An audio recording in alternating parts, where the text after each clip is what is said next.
Hello student, how are you? Fine. तो student, इस video में हम लोग 12.2 के क्वेश्चन नंबर 9 से आगे यानी कि question number 10th 11th 12th करेंगे। ओके स्टूडेंट, तो स्टूडेंट बात करते हैं क्वेश्चन नंबर 10th में। स्टूडेंट क्वेश्चन नंबर 10th की स्टेटमेंट है, कहते हैं an umbrella has 8 ribs which are equally spaced, assuming umbrella to be a flat circle of radius 45 centimeter. Okay, find the area between two consecutive ribs of the umbrella. यानी umbrella, आपको पता umbrella, ठीक है। अगर umbrella को हम क्या करें, एक फ्लैट सर्कुलर मान लेते हैं और आपने देखा है उसके बीच में क्या होता है, कुछ एल्युमिनियम की तारें सी लगी होती हैं जिसके कारण वो 8 इक्वल रिब्स में डिवाइड हो जाता है। ओके, तो आपको क्या फाइंड करना स्टूडेंट इसमें कि ईच जो सेक्टर है, यहाँ पे एक रिब बन रही है, उसका एरिया क्या है। ओके, तो स्टूडेंट यहां पर क्योंकि अम्ब्रेला को एक फ्लैट सर्कल माना गया है और उसका रेडियस जो है वो कितना है, 45 सेंटीमीटर। तो यहां से शुरुआत करेंगे,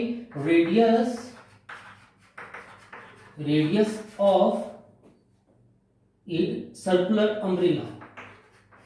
मैं यहां पे सर्कुलर लिख रहा हूं वर्ड साथ में, ठीक है, ताकि क्लियर हो कि रेडियस जो है सर्कल का ही होता है। तो radius of circular umbrella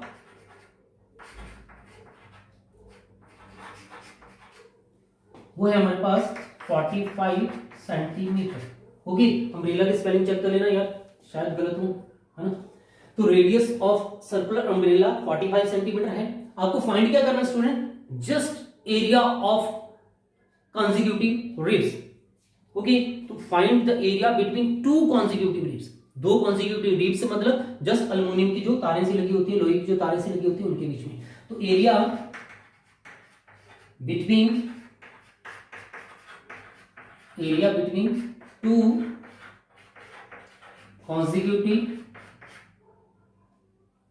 consecutive ribs is equal to किसके होगा स्टूडेंट, वो होगा हमारे पास area of is equal to होगा हमारे पास। देखो, अगर हम स्टूडेंट यहां से इस क्वेश्चन को दो तरीके से सॉल्व कर सकते हैं।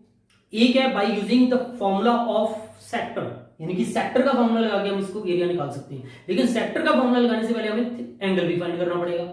और एक तरीका स्टूडेंट, अगर हम ध्यान से सोचें कि यहाँ पे ये पूरा सर्कल जो है वो 8 इक्वल पार्ट्स में डिवाइड हो गया है। ओके, तो हमें क्या करना है, टू कॉन्जिक्यूटिव रिब्स के बीच में एरिया फाइंड करना है। देखो कॉन्जिक्यूटिव रिब्स, एक ये रिब है, एक ये रिब है, मतलब एरिया ऑफ सेक्टर बन रहा है। या तो आप एरिया ऑफ सेक्टर का फॉर्मूला लगा दो, या जस्ट कितने पार्ट बन रहे हैं, ऐसे 8 टोटल पार्ट बन रहे हैं, तो एरिया ऑफ सर्कल को 8 से डिवाइड कर दो, है ना। तो हम इसको दो तरीके से सॉल्व कर सकते हैं। यहाँ पे एरिया ऑफ सर्कल को 8 पार्ट में डिवाइड करके भी इसको सॉल्व कर सकते हैं ना। तो 1/8 area of circle that is pi r square. तो 1/8 पाई 22/7 और रेडियस हमारे पास है 45 होल स्क्वायर। जस्ट सॉल्व करो इसको, इसकी कटिंग करनी है, यहाँ पे कटिंग कर दीजिए 4 और ये आ जाएगा 11। इसको लिख सकते हैं 11 इंटू 45 डिवाइडेड बाई 28। तो स्टूडेंट इनको मल्टीप्लाई कर लेना ध्यान से।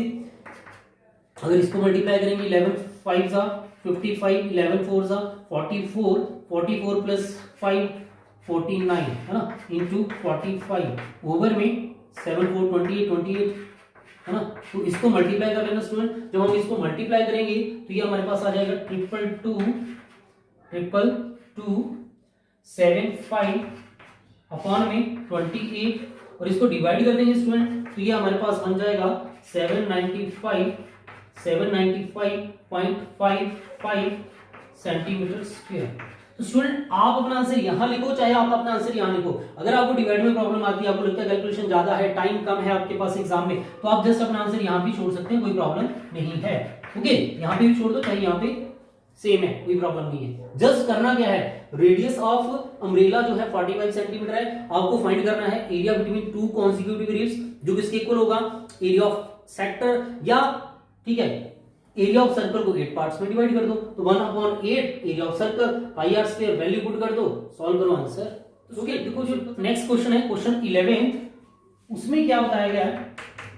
तो कहता है स्टूडेंट क्वेश्चन नंबर 11th में हमें कहता है अ कार हैज 2 वाइपर। सबको पता है एक कार में क्या होते हैं, 2 वाइपर लगे होते हैं, वाइपर, है ना, जो रेन में क्या करते हैं, शीशे को क्लीन करते हैं। जैसे आजकल तो ठीक है गाड़ी गंदी है तो भी वाइपर लगा के हम क्लीन कर लेते हैं, पानी उसमें होता ही है ऑलरेडी, है ना। तो a car has 2 wiper which do not overlap each other, जो कभी भी दूसरे को क्या ओवरलैप नहीं करते हैं। Each wiper has a blade of length 25 centimetre, तो एक वाइपर के ऊपर जो ब्लेड है उसकी लेंथ है 25 centimetre, sweeping through an angle 115 degree, और वो स्वीप करता है area equal to 115 degree. Find the total area cleaned at each sweep of the blades, आपको फाइंड करना है total area cleaned by the blades in each sweep, एक sweep में वो कितना एरिया स्वीप क्लीन करेंगे वो आपको फाइंड करना है ना। तो स्टूडेंट यहां पर जो वाइपर है वो जस्ट लाइक सेक्टर है ना, वो क्लीन जो कर रहे हैं ना एरिया, वो जस्ट सेक्टर की तरह करते हैं, ठीक है। अगर आपने देखा हो ऐसे करके, ठीक है, तो वो एक सेक्टर ही बनता है ना। अगर मैं यहाँ पे सपोज कर लूं कि ये कार का शीशा है, ये सपोज कर लूं फ्रंट शीशा है ना, जो कुछ इस टाइप में होगा, वैसे इतना ऐसा नहीं होता पर चलो। और अगर आपने ध्यान से देखा हो यहाँ पे ऐसे ही वाइपर लगा होता है, ठीक है, जो यहाँ तक फैला होता है, और वो क्या करता है ऐसे ऐसे बाइट करेगा ना इसके एरिया को। ऐसे दूसरा वाइपर यहाँ पे लगा होता है, वो ऐसे ऐसे इसको साफ करेगा। तो कुछ ऐसे वाइपर होते हैं, जो एक यहाँ लगा होता है, एक यहाँ लगा होता है, और ऐसे लिटा हुआ होता है, वो ऐसे ऐसे, ठीक है, एरिया पर क्या करते हैं क्लीन करते हैं। ऐसे इधर वाला, ठीक है, तो ऐसे ऐसे करेगा है ना स्टूडेंट। तो कुछ ऐसा होता है सपोज कर लीजिए, है ना। तो अब हमें क्या करना है, जस्ट यहाँ पे 2 वाइपर्स लगे हुए हैं, उनके द्वारा कितना एरिया क्लीन हो रहा है वो फाइंड करना है। तो यहाँ पे अगर हम बात करें लेंथ ऑफ ईच वाइपर, वो है हमारे पास 25 सेंटीमीटर, और कितने डिग्री के एंगल की क्लीन कर रहे हैं, तो जो एंगल है, जितने डिग्री के एंगल को क्लीन कर रहे हैं, तो वो एंगल हमारे पास थीटा जो है वो है 115 डिग्री। ओके स्टूडेंट, तो आपको फाइंड करना है area cleaned by blades, area clean by blades in each sweep. Okay, so वो किसके इक्वल होगा स्टूडेंट, 2 ब्लेड्स हैं इसलिए 2 लग जाएगा, area of sector, okay student. तो ट्वाइस एरिया ऑफ सेक्टर का फॉर्मूला आपको पता है, pi r square theta upon में 360 डिग्री। पाई की वैल्यू नहीं दे रखी है तो हम 22/7 लिखते हैं, अगर दे रखी हो तो वो अलग बात है। रेडियस हमारे पास है 25 होल स्क्वायर, और थीटा की वैल्यू है 150 अपॉन में 360 डिग्री। यहाँ पे इसकी कटिंग कर देना 5 के टेबल से, 5 2 ज़ा 10, 5 3 ज़ा 15, और 7 5 ज़ा 15, 35 बचा 1 2, है ना। 2 से और कटिंग करनी है तो कर दो, ये आ जाएगा हमारे पास 36, और ये 2 इससे कैंसिल, और 2 से कटिंग करनी है तो कर दो, ये आ जाएगा हमारे पास 11। तो स्टूडेंट अब हमारे पास बचा 11 इंटू 25 होल स्क्वायर है, जिसका मतलब होगा 625 इंटू 23 अपॉन में बच रहा है स्टूडेंट 7 और 18, 7 इंटू 8। तो अब इनको मल्टीप्लाई करना जरा ध्यान से, यहां मैं पहले 11 से इसको मल्टीप्लाई करूंगा, 11 3 ज़ा 33, 11 2 ज़ा 22 प्लस 30 तो 253, और 625 एज इट इज। अब हम इन दोनों को स्टूडेंट ध्यान से मल्टीप्लाई करेंगे, इसको मल्टीप्लाई करेंगे तो ये आ जाएगा 126। इन दोनों को मल्टीप्लाई करना ध्यान से, है ना, और मल्टीप्लाई करके स्टूडेंट हमारे पास आ जाएगा, और ऑन डिवाइडिंग तो 1254.98 सेंटीमीटर स्क्वायर। ओके स्टूडेंट, तो जस्ट आपको कैलकुलेशन करनी है, अगर आपने डिवाइड नहीं करना तो मत करना, इसको मल्टीप्लाई करके, ठीक है, छोड़ देना सेंटीमीटर स्क्वायर, वो भी आपका आंसर होगा। अगर पॉइंट में निकाल दो तो बेटर है यार, यहाँ पे आ जाएगा 1254.98 सेंटीमीटर स्क्वायर। यानी कि जस्ट स्टूडेंट देखो, अगर क्वेश्चन को ओवरव्यू देखें तो कुछ भी नहीं है, जस्ट एरिया ऑफ सेक्टर का फॉर्मूला है ना। लेंथ ऑफ ईच वाइपर हमें दे रखी है 25 सेंटीमीटर, जो भी क्या है जस्ट रेडियस, ये क्या है हमारे पास रेडियस। एंगल जो है थीटा, कितने डिग्री के एंगल पे वो स्विप करता है, तो वो है 115 डिग्री। तो area cleaned by blades in each sweep, वो क्या होगा ट्वाइस, क्योंकि 2 ब्लेड्स हैं, area of sector. Area of sector के फॉर्मूले में पुट कर देना यार, बाकी कैलकुलेशन करके देखनी है। कैलकुलेशन से मत डरना, कैलकुलेशन से डरोगे तो ये क्वेश्चन नहीं कर पाओगे। ओके, तो ये था क्वेश्चन नंबर 11। अब बात करते हैं question number 12। Student question number 12 में हमें कहा गया है to warn ships for underwater rocks, a lighthouse spread a red colored light over a sector of angle 80 degree to a diameter of 16.5 kilometer. Find the area of the sea over which the ships are borne. तो student हमें पता है कि क्या होता है, ships जो है वो रात को भी ट्रेवल करती हैं, और रात को ट्रेवल करती हैं, उनकी अपनी लाइट तो बहुत कम होती है, बहुत ठीक है, दूर तक वो नहीं देख पाते। आपको पता ही है टाइटेनिक के बारे में आपने सुना होगा, है ना। वो क्या था, वो ग्लेशियर से टकराता है, सेम ग्लेशियर भी होती है, सेम रॉक्स भी होती हैं इसमें सी में, और रात के समय, अंधेरे के समय शिप्स जो है उन रॉक से ना टकरा जाएं, ठीक है, उसके लिए क्या है, एक लाइट हाउस लगा हुआ है शिप के रॉक के ऊपर, और वो क्या कर रहा है, रेड लाइट स्प्रेड कर रहा है, ठीक है, टू वार्न शिप्स को वार्न करने के लिए कि यहां पर डेंजर है, खतरा है, यहां नहीं आना, है ना, साइड से निकले। तो उसकी जो रेंज है वो कितनी दूर तक लाइट फेंक रहा है वो हमें बता रखा है 16.5 किलोमीटर, और कितने डिग्री एंगल, कितना एंगल पे वो फेंक रहा है वो है 80 डिग्री। तो you have to find the area of sector through which he spread red light. Okay, तो यहां पर जस्ट एरिया ऑफ सेक्टर का ही फॉर्मूला लगाएंगे। सबसे पहले अगर हम बात करें radius of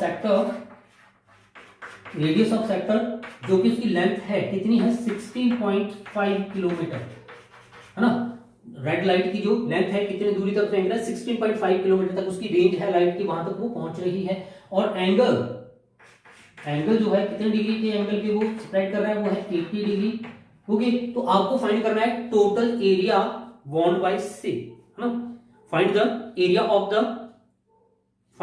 of the sea over which the ships are warn, यानी कि वो एरिया आपको फाइंड करना है ना।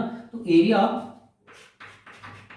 Area of sea over which ships are warn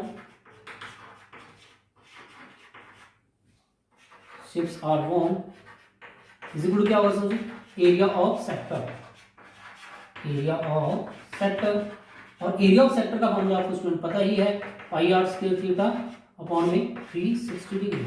पाई की वैल्यू इस क्वेश्चन में दी रखी है 3.14, अदरवाइज हम 22/7 पुट करते हैं। रेडियस है हमारे पास 16.5 होल स्क्वायर, थीटा की वैल्यू स्टूडेंट यहाँ पे 80 है ना, अपॉन में 360।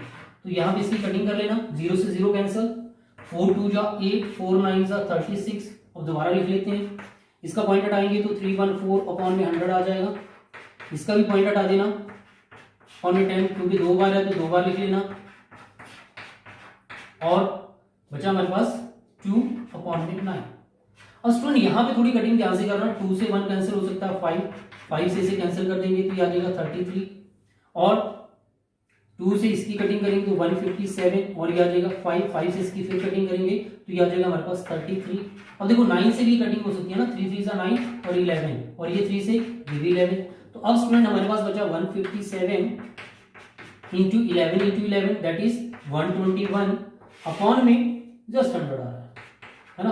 तो इसको मल्टीप्लाई कर लेना स्टूडेंट, इसको मल्टीप्लाई करके हमारे पास आ जाएगा 1899.97, है ना, अपॉन में 100 है, जिसका पॉइंट लग जाएगा हमारे पास 189.97 किलोमीटर स्क्वायर।